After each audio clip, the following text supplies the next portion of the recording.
Council, we'll move to the next item, which is the presentation of the Kids Planet Master Plan. And Cunningham, our Director of Parks and Recreation, will introduce the team that has been working on that, and we look forward to seeing the plan. Good evening, Mayor and Council.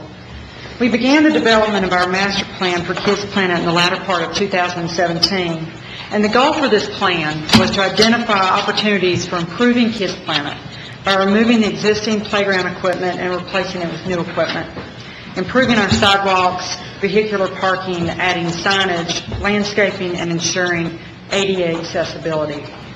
The plan you'll see this evening was created with input from a project steering committee comprised of residents, business owners, leaders in our community, as well as City of Greer staff members from various departments.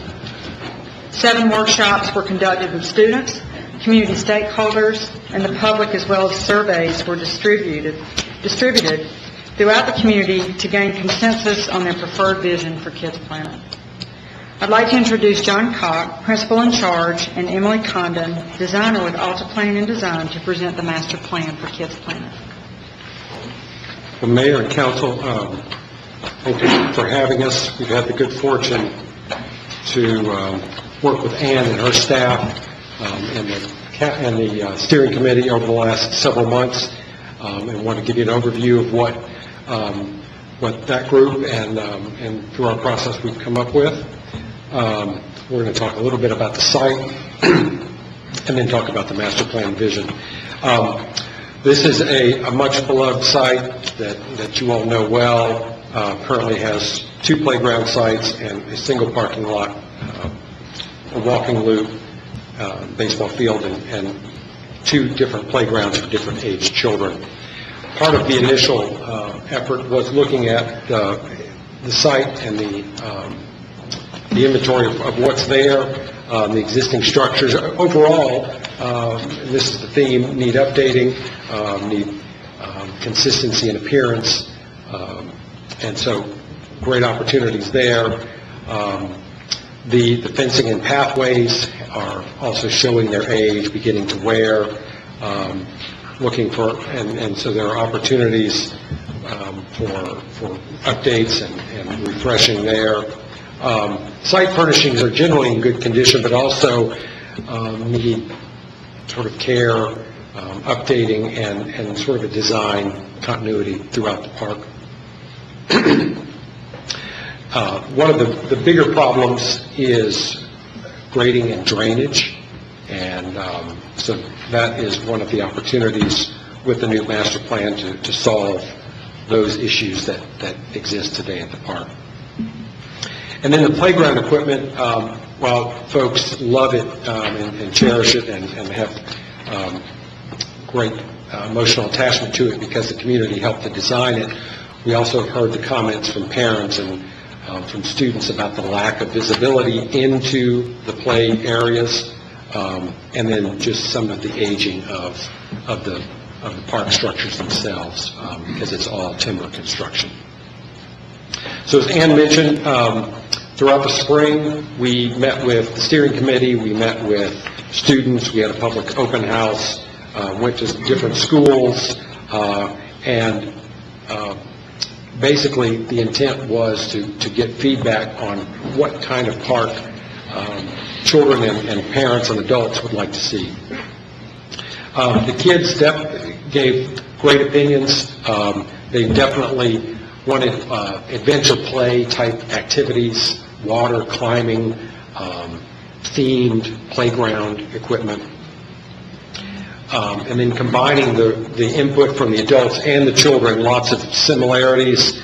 Adults want shade, they want visibility and safety, feeling of safety in the park, but visibility also into the playgrounds. But the community is very attached to the community-created elements, the artwork that is there, and they want that to be kept. They want water elements, and adventure play, walking loops. And then we asked folks about the themes that children and adults, about the themes that they would like to see in the new playgrounds. And this idea of an enchanted forest type theme was the one that sort of rose to the top with children and adults, natural colors, natural materials, treehouse themes, whimsical elements, and so that's sort of the overall theme that you'll see presented. So I'm going to let Emily talk a little bit about the vision and the concept, and then we look forward to your questions. So we refined all of the input and started developing ideas for, creating Kids Planet, making it an even more special place than it already is. These are the existing areas that exist today. So in the more red color, it's the 5 to 12 age playgrounds, the pink is 2 to 5, and then the yellow is the existing pathways.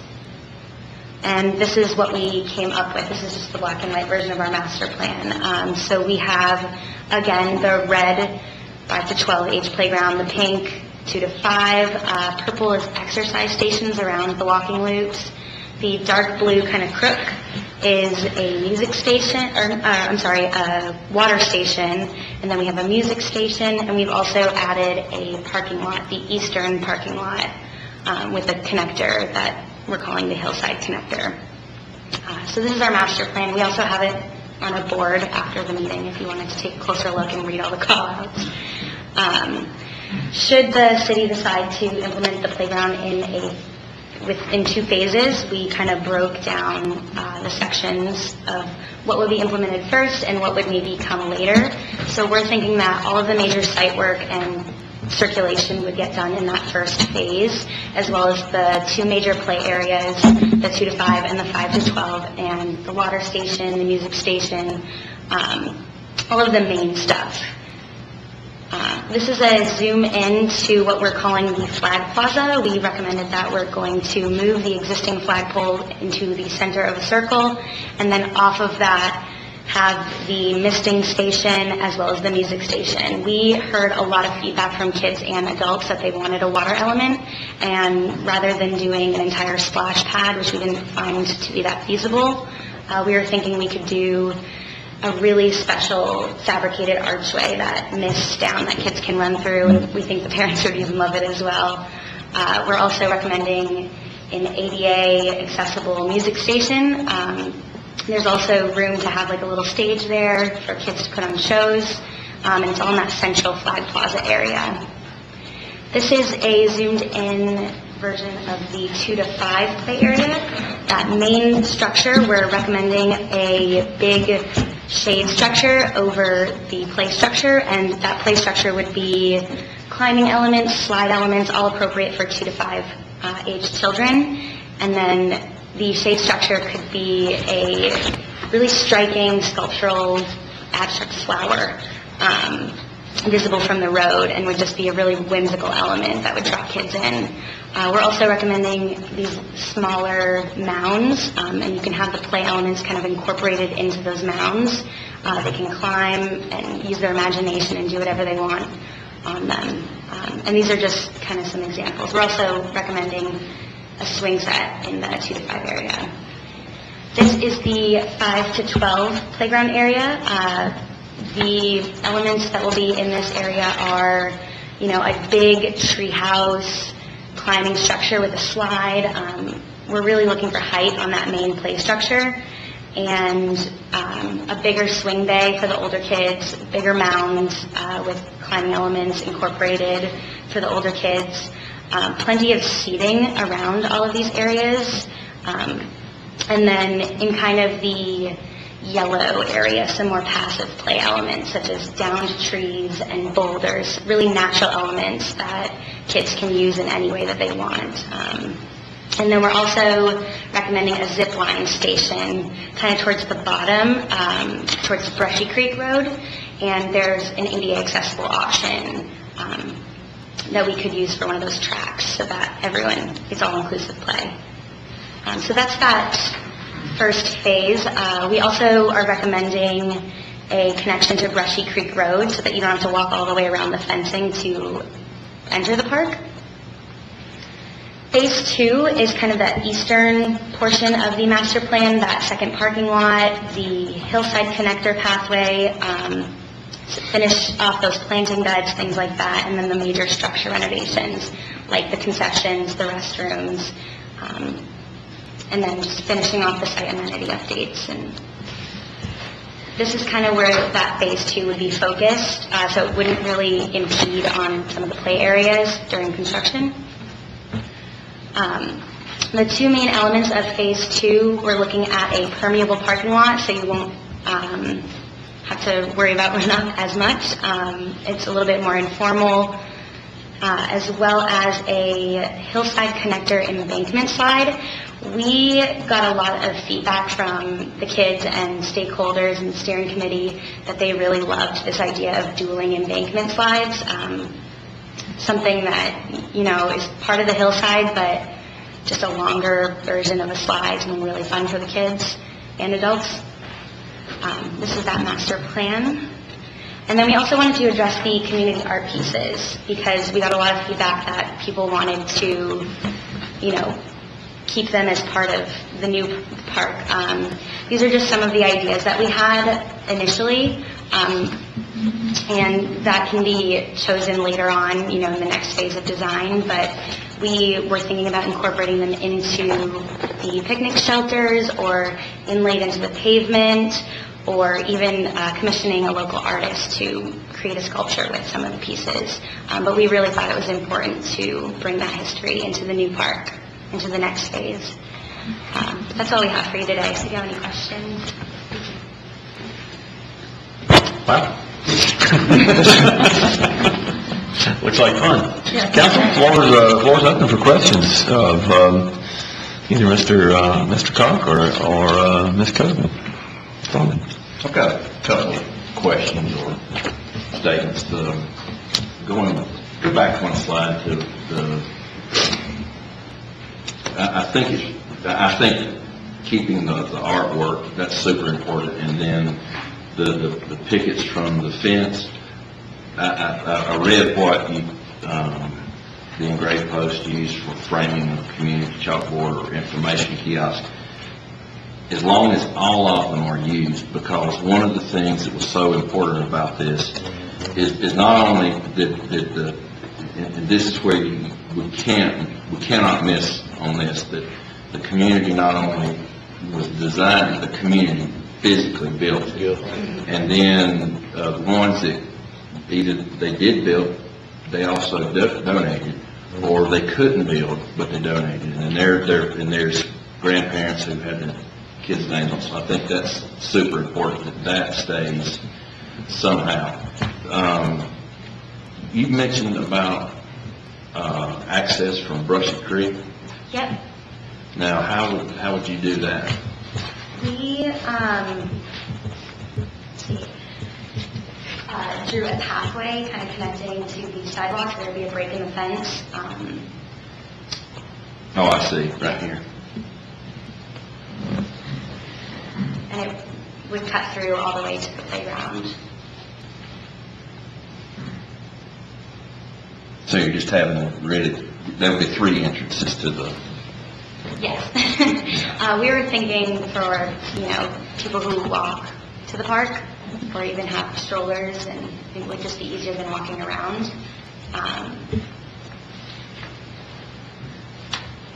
Now, on the phase 2, on the parking area, it says proposed, but how many parking spots do we have down there now, Ann, on the lower end?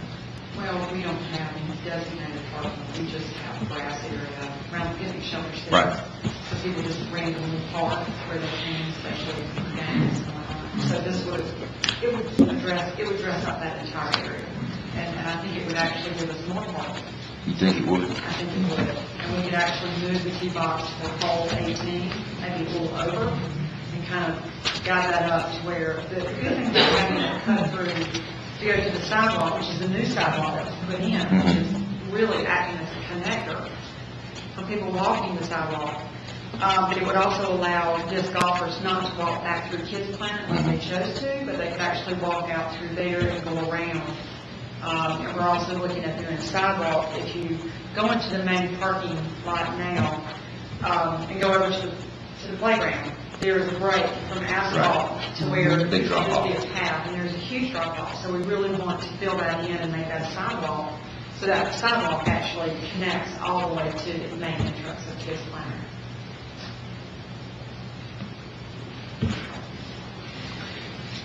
You do, slide, what kind of material is that, is the slide gonna be made out of? I think it's different. It depends on the slide. Actually, the hillside slides that we showed are stainless steel.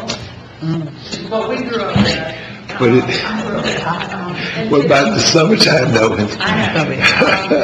Shade is always, and again, on the hillside it's shaded. Yeah, that's a Yeah, lot so I think that was a Okay. major factor.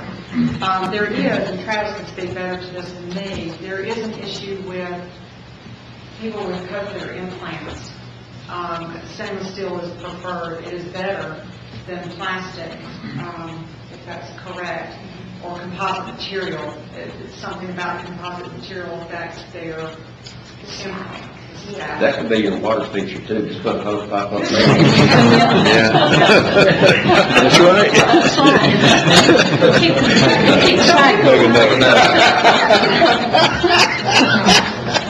I do want to let y'all know that, now that we've completed the master plan, we plan to contract with a professional service that will help us develop construction documents for grading and site work.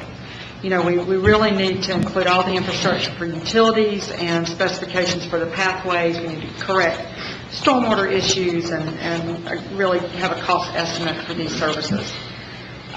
We'll also put out a request for proposals to different playground companies.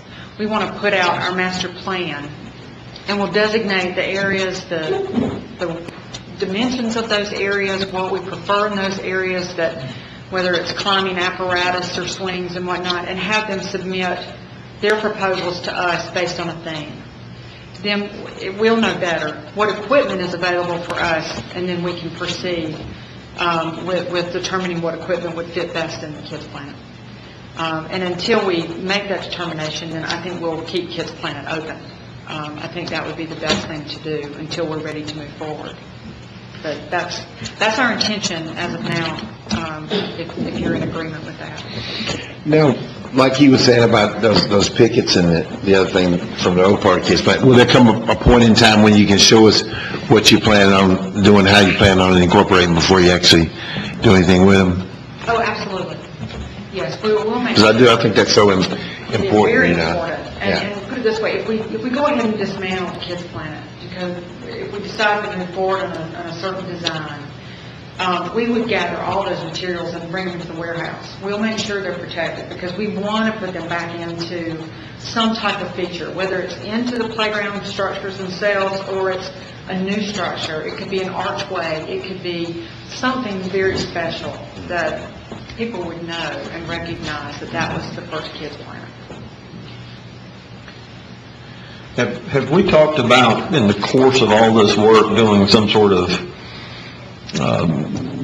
tree inventory, sort of a safety and soundness kind of precursory look at particularly the larger trees out there, so that anything that was even questionable could be removed during the course of this work while we were at it, rather than coming back later and having to deal with it? We do that annually. Okay. We have someone, an arborist, that comes out and checks, especially in areas with Kids Planet and the disc golf area where they're actively walking through our trees to make sure that they're safe. And when limbs need to come down, we're going to take them down. Hopefully we keep up with that as we go. And we want to make sure that the trees that are there are protected, so if we start construction and we start adding things or taking things out, that those trees are protected. That's what I want to piggyback on the mayor's question. We're going to use, when I look at this plan, I can't see, well, that, yes, those trees are there now. Are we going to build around the, I'm somewhat of a tree hugger, so if you take a tree down, you got to really have a good reason. well, you kind of lose that You do, atmosphere. and that's what makes it so special, and people love it. It's full of shade. Yeah. And it's just really, it adds to the environment for going.